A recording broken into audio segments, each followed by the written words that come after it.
নমান কর্মাণি লিপ্পন্তি নমে কর্মফলে স্পৃহা ইতি মাং জহবি জানাতি কর্মভির নশ বদ্ধতে। এবং জ্ঞাত্বা কৃতং কর্ম পূর্বৈরপি মুমুক্ষুভি কুরু কর্মৈব তস্মাৎ তং পূর্বৈ পূর্বতরং কৃতং। আমরা শ্রীমদ্ ভগবদ গীতার চতুর্থ অধ্যায় জ্ঞানযোগে অবস্থান করছি, সকলে জানেন। গীতার এই জায়গায় এসে ভগবান নিজের স্বরূপ প্রকাশ করে তিনি যে কত বড় কর্মযোগী সে কথাটা প্রকারান্তরে অর্জুনের কাছে জানিয়ে নিজের বিষয়ে কথা বলছেন যে আমি কোনো কর্মে লিপ্ত হই না অর্জুন, যেহেতু আমার কোনো কর্মফলে কোনো স্পৃহা নেই, আমি কোনো আকাঙ্ক্ষা নিয়ে কর্ম করি না, তাই কর্মের যে জাল সেই জালের মধ্যে আমি কখনো পড়ি না। কর্ম জাল আমাকে বন্ধন করতে পারে না, বাঁধতে পারে না। আমি কর্মবন্ধন থেকে সবসময় মুক্ত থাকবার চেষ্টা করি এবং মুক্ত থাকি। এইভাবে যিনি আমাকে জানেন, জানেন মানে সত্যিকারের জানেন, অভিজানাতি। অভি একটা উপসর্গ আছে, উপসর্গ যদি ধাতুর অর্থ পাল্টিয়ে যায়। এখানে জানাতি মানেই তো জানেন, জানা, কিন্তু অভিজানাতি মানে সেইভাবে জানা যে জানার পর আর কিছু জানতে বাকি থাকে না। ইতি মান জহবি জানাতি কর্মভির নশ বদ্ধতে। যিনি আমাকে এইভাবে জানেন, জানতে পারেন যে আমি কিভাবে কর্মফল থেকে নিজেকে সরিয়ে রাখি, কর্মফলের স্পৃহাকে কিভাবে দমন করে চলি, সেই কথা যিনি বুঝতে পারেন, অর্থাৎ তত্ত্ব তো আমাকে জানতে পারেন, সেই পুরনো কথা ঘুরে আসছে। যিনি আমার তত্ত্ব তো জানেন, কর্মভির নশ বদ্ধতে, তিনি কর্মের দ্বারা কখনো বদ্ধ হন না। শ্রীকৃষ্ণ চরিত্রটাই হচ্ছে যুদ্ধেয় চরিত্র ভারতবাসীর কাছে। তিনি ভগবান হয়ে দাঁড়িয়েছেন বা ভগবান হয়ে উঠেছেন একদিনে নয়, বহু যুগ ধরে মানুষ খুঁটিয়ে তার জীবনটাকে পর্যালোচনা করেছে। শৈশব থেকে তার কৈশোর প্রাপ্তি, বৃন্দাবন লীলা, পরবর্তীকালে সিংহাসনের অসাধারণ যে উপেক্ষা, যে উপেক্ষা মানুষ করতে পারে না, সবাই চায় সিংহাসনের দখল নিতে। তিনি কিন্তু যদুবংশকে শক্তিশালী করলেও যাদবদের রাজা হয়ে কোনোদিন বসেননি। উগ্রসেনকে রাজা করেছেন এবং উগ্রসেনের আনুগত্য নিয়ে সেই সাম্রাজ্যকে রক্ষা করেছেন। সারা ভারতবর্ষের রাজনৈতিক ধুরন্ধর সেই যুগে যারা যারা ছিলেন, তারা ছিলেন গোবিন্দের নখদর্পণে। তিনি তাদের হাল চাল সব বুঝতেন। কাছাকাছি কে শত্রু, কে মিত্র, কে নিরপেক্ষ, এগুলো তার একবারে সম্পূর্ণ জানা ছিল। কুরুক্ষেত্র যুদ্ধে তিনি অর্জুনের সারথ্য করেছেন ঠিকই, যুদ্ধ করেননি ঠিকই, কিন্তু এই কুরুক্ষেত্র যুদ্ধে যারা যারা এসেছেন, যারা যারা পাণ্ডব পক্ষে যোগ দিয়েছেন, যারা যারা কৌরব পক্ষে যোগ দিয়েছেন, গোবিন্দ তাদের সকলকে চিনতেন তার রাজনৈতিক দৃষ্টি দিয়ে। একটা মানুষের মধ্যে একটা রাষ্ট্রীয় চেতনার বোধ অসাধারণভাবে প্রকাশিত হয়েছিল সেদিন। তিনি মথুরা থেকে রাজ্য সরিয়ে নিয়ে, রাজধানী সরিয়ে নিয়ে শুধু দ্বারকায় নিয়ে গিয়ে সেই রাজধানীকে স্থাপন করেছিলেন, যাদব রাজধানী। কতখানি রাজনৈতিক দূরদৃষ্টি থাকে, কতখানি অন্তরের ভাবনা থাকলে মানুষের তা পারে বলুন দেখিনি। এটা আজকের যুগ নয় যে মুহূর্তের মধ্যে রাস্তা দিয়ে হুড় করে গাড়ি করে সব নিয়ে চলে গেলাম, তা নয়। কিন্তু মথুরা থেকে দ্বারকা কিন্তু অনেক দূর, ভৌগোলিক দূরত্ব অনেকখানি, কিন্তু গোবিন্দ সেই দ্বারকায় 3 দিক সমুদ্র বেষ্টিত, একদিক স্থলভূমির সঙ্গে যুক্ত, এইরকম একটা দুর্গম স্থানে গিয়ে এই রাজ্য স্থাপন করেছিলেন, যাদব রাজ্য। এবং সেইখান থেকেই সারা ভারতবর্ষকে তিনি পর্যবেক্ষণ করেছেন। কুরুক্ষেত্র যুদ্ধ যে হবে তিনি অনেক আগেই তার কিন্তু পরিকল্পনা নিয়েছেন, যেটা হতে বাধ্য। আমি আপনাদের কাছে অনেক সময় প্রশ্ন রেখেছি, একটা পারিবারিক কলহের মধ্যে সারা ভারতবর্ষ যুক্ত হয়ে গেল কি করে? এর তো কোনো কারণ ছিল না। মানুষ তো সবসময় স্বার্থ নিয়ে চিন্তা করে পা ফেলে, স্বার্থ নিয়ে আগে চিন্তা করে তারপরে পা ফেলে। তাহলে এই যে বিভিন্ন দেশের রাজারা, তাদের রাজত্ব যতই ছোট হোক, বড় হোক, মেজো হোক, সেজো হোক, তারা যে সবাই এসে হয় পাণ্ডব পক্ষে নয় কৌরব পক্ষে যোগ দিল, এর কারণটা কি? কি লাভের প্রত্যাশা তাদের ছিল? তারা কি জানতো যে পরিণতিতে তারা কেউ বাড়ি ফিরতে পারবে না, সবাই যুদ্ধক্ষেত্রে মরতে বাধ্য হবে? কেউ তারা জানতো না। কিন্তু যেহেতু ক্ষত্রিয় রূপে তাদের একটা পরিচিতি ছিল, রাজত্ব ছিল, তারা ভেবেছিল যে এই যুদ্ধে যারা বলশালী তাদের দিকে গেলে যুদ্ধে জয়ের পরে আমরা কিছু লাভ করব। তাদের ভেতরে একটা কর্মফলের স্পৃহা ছিল। কিন্তু গোবিন্দ দ্বারকা থেকে এসেছিলেন, তার কোনো স্পৃহা ছিল না। তিনি চেয়েছিলেন আমার আদর্শতা জগতে থাক, আমি যে নিষ্কাম কর্মী, আবার সেই নিষ্কাম কর্মযোগ আসছে গীতার 2য় অধ্যায়ের শ্লোক, এসাতে গীতা সাংখ্যে বুদ্ধি যোগে তিনাং সিনু বুদ্ধা যুক্ত জয়া পার্থ কর্মবন্ধং প্রহাস্যসি। তুমি বুদ্ধিযুক্ত হয়ে চলো, সমস্ত বুদ্ধি নিয়ে চলো, তাহলে কর্মবন্ধনকে অনায়াসে ত্যাগ করতে পারবে। গোবিন্দ সেই অসাধারণ পথ অবলম্বন করেছিলেন নিজে।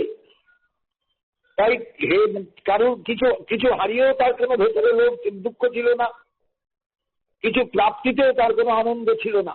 লাভা লাভ জয়া জয়, লাভ অলাভ দুটোই তার কাছে ছিল সমান, জয় পরাজয় দুটোই ছিল তার কাছে সমান। তাই তিনি নিজে যুদ্ধ করবেন না একথা প্রতিজ্ঞা করে অর্জুনের রথের সারথ্য নিয়েছিলেন সানন্দে স্বেচ্ছায়। এটাই হলো প্রকৃত কর্মবীরের চরিত্র। তিনি বুদ্ধি দেবেন, বুদ্ধি দিয়েছেন।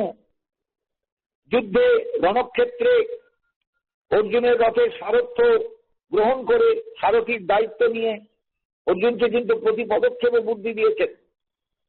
কিন্তু সেটা কুটবুদ্ধি নয়, রাজনৈতিক বুদ্ধি। যে রাজনৈতিক চেতনাটা অর্জুনের দরকার ছিল সেই মুহূর্তে, তার সঙ্গে যুদ্ধ করলে কিভাবে যুদ্ধ করলে যুদ্ধের ফলটা পাণ্ডবদের অনুকূলে যাবে, এটা তিনি বুঝতে পেরেছিলেন। অত অসাধারণ একটা দূরদৃষ্টি, অসাধারণ একটা মানুষের চরিত্র জানার যে ভাব, ক্ষমতা, এই ক্ষমতাটা গোবিন্দের ছিল। এই ক্ষমতা সাধারণের থাকে না। তিনি অসাধারণ ব্যক্তি বলে তিনি ইতিহাসে কর্মবীর, তিনি ইতিহাসে প্রকৃত কর্মী, তিনি ইতিহাসে প্রকৃত সংগ্রামী, চেতনার অধিকারী, তিনি যোদ্ধা। এবং এই সমস্ত কিছুর পেছনে তার রয়েছে অন্তরে নিষ্কামতা, কামনা শূন্যতা, মনে কর্মফলে স্পৃহা।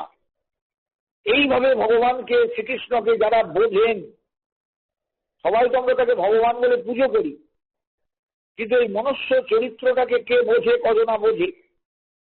বৈষ্ণব জগৎ বঙ্কিমচন্দ্রের কৃষ্ণ চরিত্র পড়েন না, কৃষ্ণ চরিত্রের বিশ্লেষণ নিয়ে তাদের কোনো মাথা ব্যথা নেই। তারা কৃষ্ণকে শুধু ভগবান রূপে পূজা করে।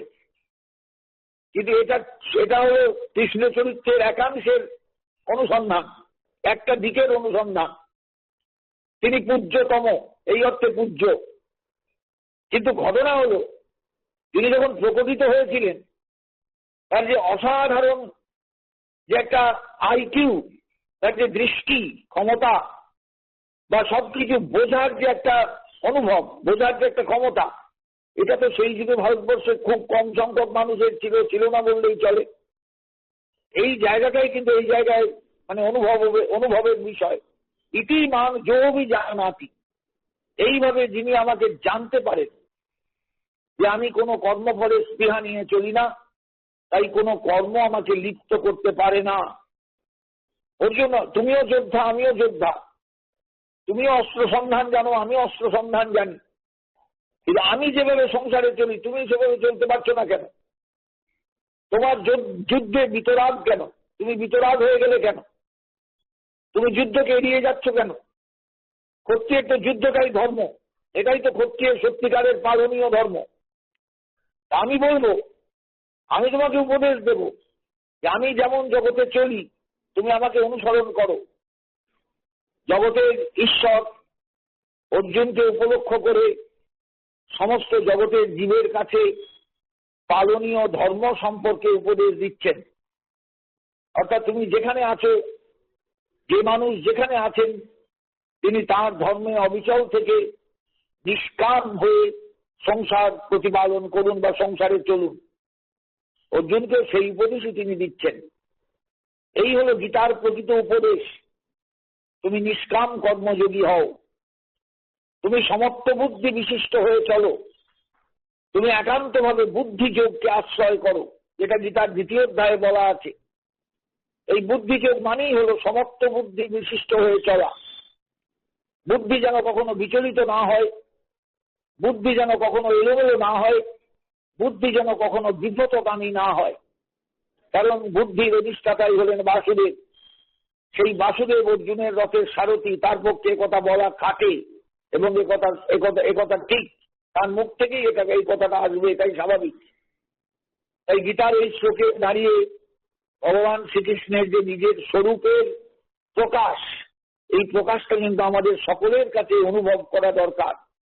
বলে গীতা বুঝতে পারবেন না, গীতায় মনে হবে একই কথা নানা জায়গায় নানাভাবে বলা, তা নয়। কিন্তু এক একটা যোগের উপর দাঁড়িয়ে তিনি এক এক রকম ভাবে কথা বলেছেন এক এক জায়গায়।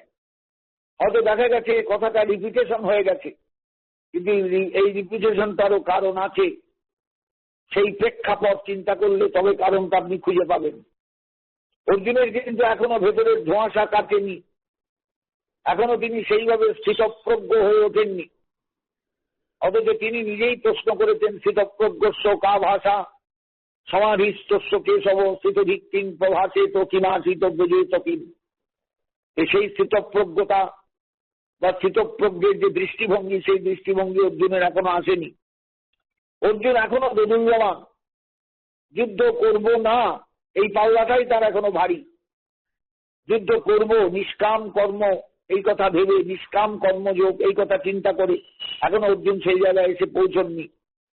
তাই গোবিন্দকে কথা বলতে হচ্ছে, নানা দৃষ্টিভঙ্গি নিয়ে কথা বলতে হচ্ছে, নানা দিক থেকে অর্জুনকে সামলাতে হচ্ছে, অর্জুনকে উপদেশ দিতে হচ্ছে।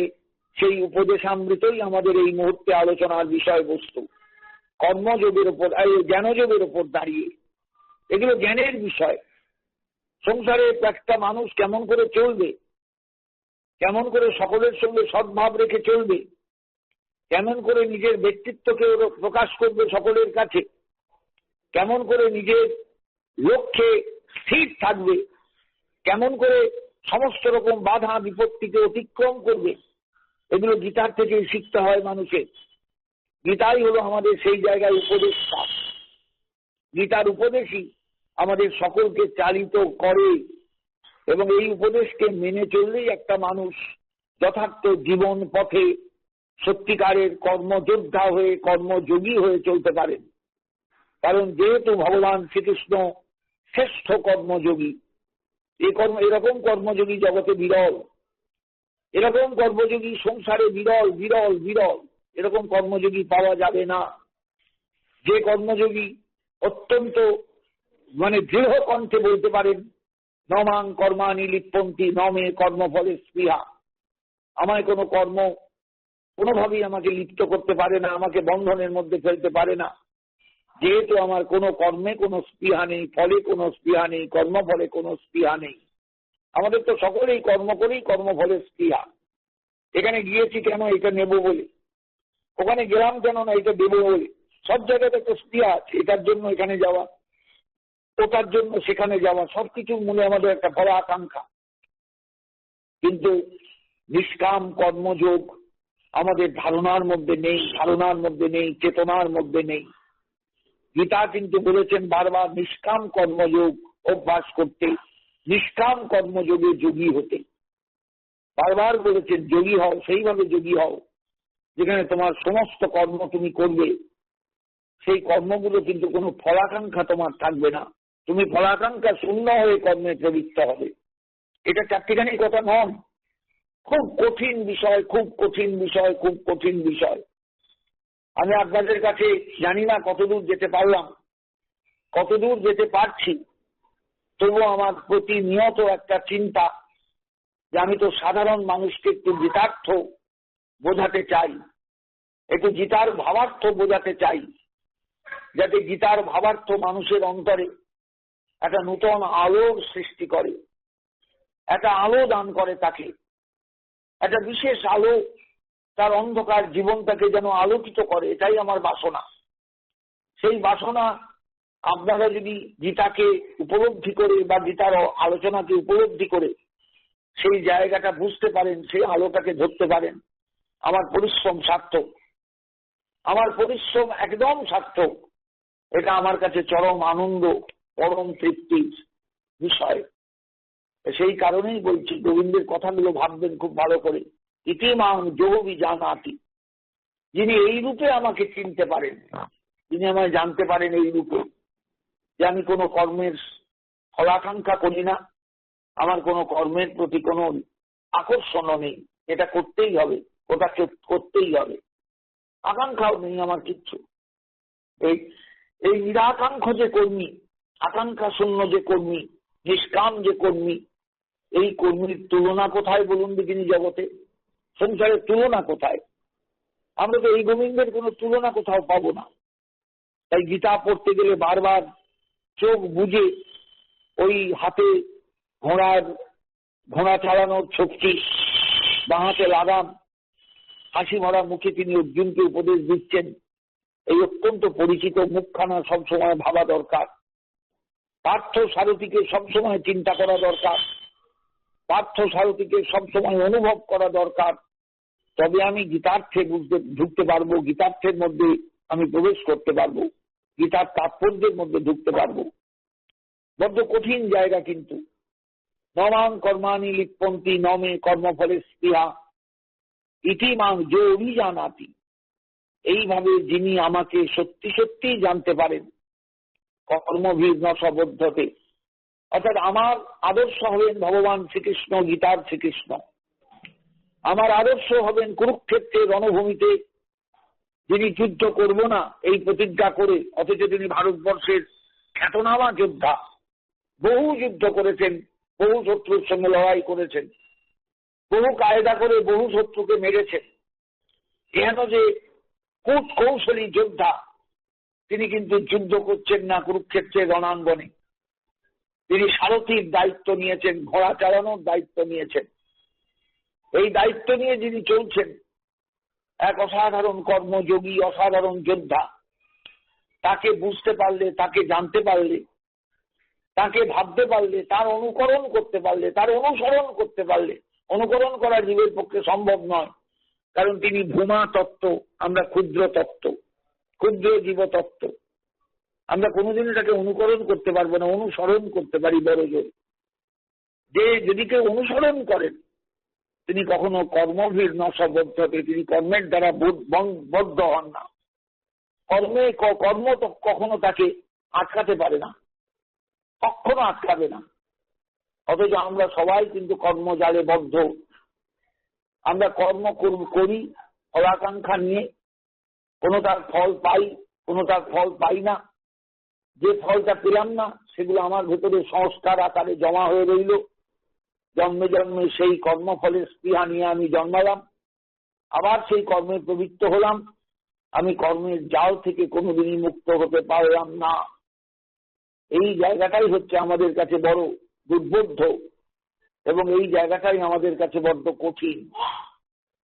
গোবিন্দ তার পরের শ্লোকে বলছেন, এবং যাত্রা কৃতং কর্ম উদ্বৈরপি মুমুক্ষুভি।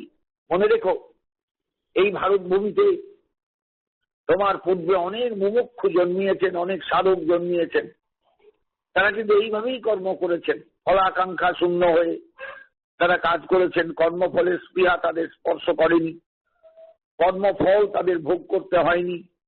তারা জগতে এসেছেন মুমুক্ষু হয়েছেন, প্রতি জীবনেই মুক্তি পাওয়ার জন্য ব্যাকুল হয়েছেন এবং একদিন মুক্তিও লাভ করেছেন, যেহেতু তাদের কোনো কর্মফলের স্পৃহা ছিল না।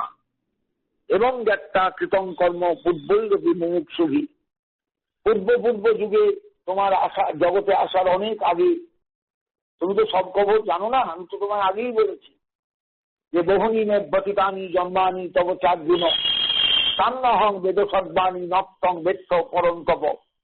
তুমি পরন্তপ হতে পারো, যুদ্ধে তুমি শত্রুকে আঘাত করতে পারো, ঠিক, কিন্তু তোমার যে বহু জীবন অতীত হয়েছে, আমারও যে বহু জীবন অতীত হয়েছে, এই জীবনগুলোর খবর আমি জানি, তুমি কিন্তু জানো না। অতএব তুমি সীমানার মধ্যে আবদ্ধ, তুমি সীমিত, তোমার চেতনা সীমিত, তোমার স্মৃতিশক্তি সীমিত, তোমার ইতিহাস জ্ঞান সীমিত। আমার কিন্তু কোনো কিছু সীমিত নয়। আমি সব জানি, অতীত জানি, বর্তমান জানি, ভবিষ্যৎ জানি, সব জানি, কি হবে, কি হতে পারে, কি হয়েছিল, কি হচ্ছে, সব আমি জানি। অতএব তুমি জেনে রেখে দিও, এই যে তোমার কাছে কথাগুলো বললাম না, এবং একটা এই অভিযান আছে, এই ক্রিয়াপদে যাকে জানতে হয়, যাকে চেনা দরকার, তাকে জেনে, তাকে বুঝে, তাকে আদর্শ রূপে সামনে রেখে, এরকম ভারতবর্ষে বহু মানুষ এসেছিলেন বহু যুগ ধরে। ভারতবর্ষের ইতিহাস পর্যালোচনা করলে সেই সমস্ত মহা সাধকদের সন্ধান পাওয়া যায়। অনেকে হারিয়ে গিয়েছেন মহাকালের প্রবাহে, অনেকে এখনো সজীব হয়ে আছেন মানুষের অন্তরে। এই সমস্ত মানুষেরা জীবনের পথে চলতে গিয়ে কখনো করতে যাননি, পা পিছলে যায়নি তাদের। তারা কিন্তু মানুষের নয়নে, মানুষের হৃদয়ে আজও কিন্তু সার্থক হয়ে আছেন, জীবন্ত হয়ে আছেন। এবং একটা কৃতং কর্ম পূর্বৈরপি মুমুক্ষুভি কুরু কর্মৈব তস্মাত্তং। অতএব তুমিও, যারা এইরকম বহু মানুষ সার্থক হয়েছেন নিষ্কাম কর্মযোগের রাস্তাকে স্মরণ করে, যারা এইভাবে জগতে সার্থক হয়েছেন সম্পূর্ণরূপে এই সংসারের পথে চলতে চলতে আকাঙ্ক্ষা শূন্য হয়ে, যারা নিরাকাঙ্ক্ষ হয়ে নিষ্কাম কর্মযোগে একান্তভাবে লিপ্ত হয়েছেন, জীবনে সার্থকতা এনেছেন, এসেছে তাদের, সেই সমস্ত মানুষেরা যেভাবে চলেছেন তুমিও সেইভাবে চলো। কুরু কর্মৈব তস্মাত্তং পূর্বতরং কৃতং। পূর্ব যুগে পূর্বতরং কৃতং, পূর্বজ ব্যক্তিগণ যেভাবে কর্ম করেছেন তুমি সেইভাবেই কর্ম করো, এতেই মঙ্গল, এতেই কল্যাণ।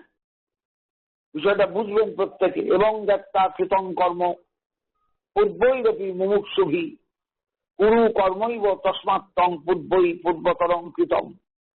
পূর্বের মানুষেরা, পূর্বের মুমুক্ষুগণ যেভাবে কর্মের দ্বারা সার্থক হয়ে গিয়েছেন, কোন বন্ধনের মধ্যে পড়েননি, তুমি সেই রাস্তায় হাঁটো, যুদ্ধ করো, কিন্তু ফলস্পৃহা শূন্য হয়ে যুদ্ধ করো, কামনা শূন্য হয়ে যুদ্ধ করো, বাসনা শূন্য হয়ে যুদ্ধ করো। কোন রকম তোমার ফল আসবে, তুমি সেই ফল ভোগ করে সুখী হবে, এই সমস্ত ঠিক কথাগুলো মাথায় না রেখে যুদ্ধ করতে হবে, তাই করো। এটা তোমার সামনে কর্মের রাস্তা প্রশস্ত হয়েছে এইভাবে, তুমি এইভাবেই কর্ম করে চলো। দেখবে তুমিও সেই মুমুক্ষুগণের দলে গিয়ে একদিন নাম লেখাতে পারবে, যারা এই জগতে, এই সংসারে, এই ভারতবর্ষে কর্মের মধ্যে দিয়ে ঈশ্বরকে লাভ করেছেন, নিষ্কাম কর্মযোগের মধ্যে দিয়ে। তাদের তালিকাটা প্রশস্ত হবে, আরো বড় হবে, তুমি যদি সেখানে গিয়ে নাম খোদাই করতে পারো তাদের পরবর্তী যুগে। এইভাবে অর্জুনকে প্রবুদ্ধ করছেন ভগবান শ্রীকৃষ্ণ। কিং কর্ম কিং অকর্মে তি কবয়পত্র মোহিতা তত্ত্বে কর্ম প্রবক্ষ্যামি যজ্ঞাত্মা মোক্ষ সে অশুভাত। জানো অর্জুন, জগতে অনেকেই জানে না কাকে কর্ম বলে, কাকে অকর্ম বলে। কবিগণ এই জায়গায় কিন্তু মোহিত, পণ্ডিতগণ এই জায়গায় মোহিত। কবি মানে এখানে কবিতা লেখেন যিনি, তিনি নন। কবি মানেই পণ্ডিত, কবি মানেই শাস্ত্রজ্ঞ, কবি মানেই ত্রিকালদর্শী, ভূত ভবিষ্যৎ বর্তমান যাদের নজরে থাকে সবসময় তারাই কবি। তাই বলছেন কিং কর্ম কিং অকর্মে তি কবয়পত্র মোহিতা। কবিগণ এই জায়গাটায় মোহিত হয়ে যান, বুঝতে পারেন না কোনটা কর্ম কোনটা কর্ম নয়। তত্ত্বে কর্ম প্রবক্ষ্যামি যজ্ঞাত্তা মোক্ষসে অশুভাৎ। আর সেই জন্যই আমি তোমাকে কর্ম বিষয়ে তোমাকে কিছু বলবার চেষ্টা করছি, বলবো। প্রবক্ষ্যামি ভবিষ্যতের প্রয়োগ, বলবো বা বলছি, বলতে চলেছি। যজ্ঞাত্তা মোক্ষসে অশুভাৎ, যাতে তুমি অশুভের হাত থেকে বাঁচতে পারো। মানুষকে জগতে কর্ম করতে হলে কর্ম সম্পর্কে, কর্ম একটা তত্ত্ব, সেই কর্ম তত্ত্ব সম্পর্কে খুব ভালো করে ওয়াকিবহাল হতে হয়। যে মানুষ ওয়াকিবহাল হতে পারেন তার কর্ম সার্থক। আর যিনি ওয়াকিবহাল হতে পারলেন না, কর্ম করতে তো সবাই বাধ্য, সবাই তো কর্ম করে, যিনি পারলেন না তিনি কিন্তু ঠকে গেলেন। কর্ম জিনিসটা তার জীবনে ঠিক ঠিক অনুভবের মধ্যে এলো না। কিং কর্ম কিং অকর্মে তি কবয় পত্র মোহিতা। অকর্ম বলে একটা শব্দ প্রয়োগ করলেন। কর্ম কাকে বলে, অকর্ম কাকে বলে? জগতে যারা প্রকৃত কর্মজ্ঞানী তারা এই জায়গাটায় মোহগ্রস্ত, এই জায়গাটায় তারা চুপচাপ, তাদের মুখে ভাষা নেই, তারা কিছু বলতে পারেন না যে কাকে কর্ম বলে কাকে কর্ম বলে না। তত্ত্বে কর্ম প্রবক্ষ্যামি, তাই তোমাকে কর্ম সম্পর্কে আমি বলছি।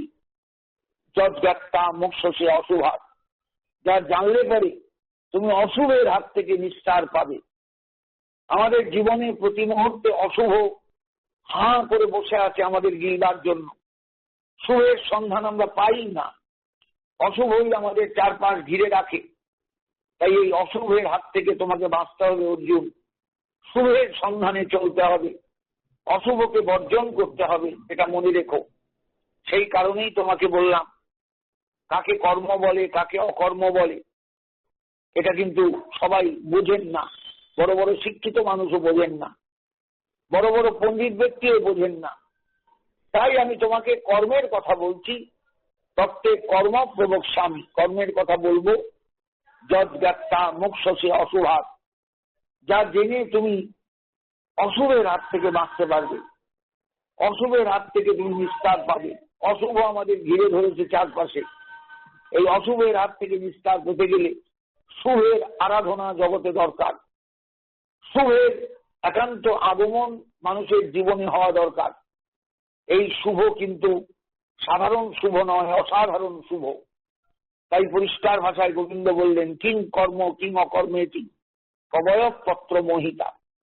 কবিগণ এই জায়গায় মোহিত হয়ে থাকেন, বুঝে উঠতে পারেন না যে কি করে আমরা, মানে মোহিত হয়ে থাকেন না, খুব ভুল বললাম, কবিগণ মোহিত হন না।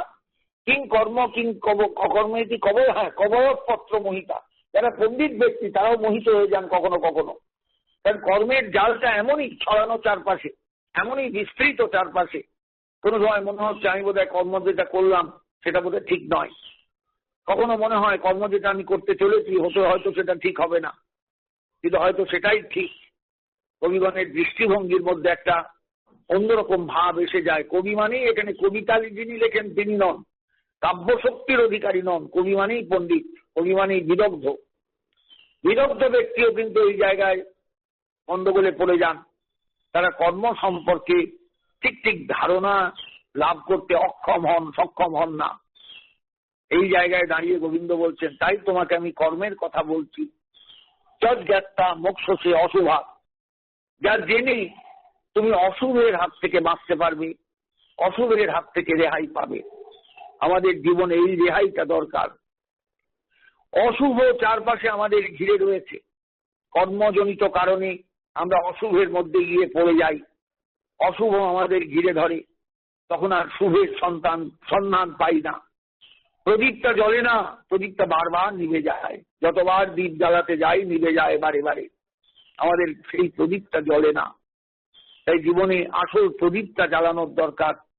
সেটা হলো অনুভবের প্রদীপ, জ্ঞানের প্রদীপ, চেতনার প্রদীপ। ভগবান সেই প্রদীপ জ্বালাতে চাইছেন মানুষের অন্তর্লোকে, মানুষের হৃদয়ে, যাতে মানুষ প্রকৃত জ্ঞানের অধিকারী হয়, চেতনার অধিকারী হয়, যাতে তার ভেতর থেকে অশুভত্ব চলে যায়, শুভের জাগরণ হয়, এবং সেটা কর্মের মাধ্যমেই। কর্ম ত্যাগ করতে ভগবান বলেননি, বলছেন স্পৃহা শূন্য হয়ে কর্ম করে যাও। কোনো আকাঙ্ক্ষা রেখো না, ফলের আকাঙ্ক্ষা নয়, কোনো আকাঙ্ক্ষা নয়, তুমি এগিয়ে চলো। অর্জুন এইভাবে যুদ্ধ করো না কেন, যে কোনো ফলাকাঙ্ক্ষা তোমার থাকবে না, তুমি যুদ্ধ করছো। অর্জুন এখনো কিন্তু বুঝে উঠতে পারেননি ভগবান কি বলতে চাইছেন, কি বলার জন্য তিনি প্রস্তুত, কি বলার জন্য তিনি ব্যাকুল। আসলে গোবিন্দ, অর্জুন তো আমরা সবাই, সমস্ত জগতের জীব, মোহগ্রস্ত জীব। আমাদের সকলে মোহ ভঙ্গ করতে চাইছেন, মোহ ভাঙতে চাইছেন, মোহ দূর করতে চাইছেন, মোহজাল বিনষ্ট করতে চাইছেন। তার করুণার শেষ নেই। তার বক্তব্যের মধ্যে যে করুণা ধারা ঝরে পড়ছে, সেই কারুণ্যকে আমরা অনুভব করতে যেন পারি। গোবিন্দের এই অসাধারণ কারুণিক দৃষ্টি, করুণা, এটা যে কোনো গীতা পাঠকেরই মনকে স্পর্শ করে যাবে। সত্যিই তো, আমরা তো কিছু বুঝি না, তিনি তো বুঝিয়ে দিচ্ছেন আমাদের কাছে। আর কে তিনি? ভগবান নন, তিনি এক সার্থক কর্মযোগী, তিনি এক নিষ্কাম কর্মযোগী, তিনি সমত্ব বুদ্ধি বিশিষ্ট এক অসাধারণ কর্মযোগী, যিনি কর্মতত্ত্ব সম্পর্কে, কর্ম সম্পর্কে সত্যিকারের জানেন, সত্যিকারের বোঝেন, সত্যিকারের উপলব্ধি যার আছে, তিনি ভগবান শ্রীকৃষ্ণ, গীতার প্রকাশক, গীতার অনুভব দাতা, গীতার প্রকৃত চেতনা যার শাস্ত্রে বিধৃত আছে, গীতার শাস্ত্রে বিধৃত আছে, সেই চেতনার প্রকাশকারী। তিনি আমাদের কাছে প্রকাশ করতেন গীতাকে। আমরা যদি সুস্থ চিত্তে, আমরা যদি অসাধারণ আনুগত্য নিয়ে গীতার চরণে প্রপন্ন হই, গীতার ভাষার ভেতরে ঢুকবার চেষ্টা করি, গীতার অসাধারণ যে বাংময়ী রূপ যা আমাদের ঘরে ঘরে বিদ্যমান, সেই বাংময়ী রূপকে যাতে বুকে টেনে নিই, বুকের কাছে জড়িয়ে রাখি, এটা তিনি চান, এটা তিনি প্রার্থনা করেন।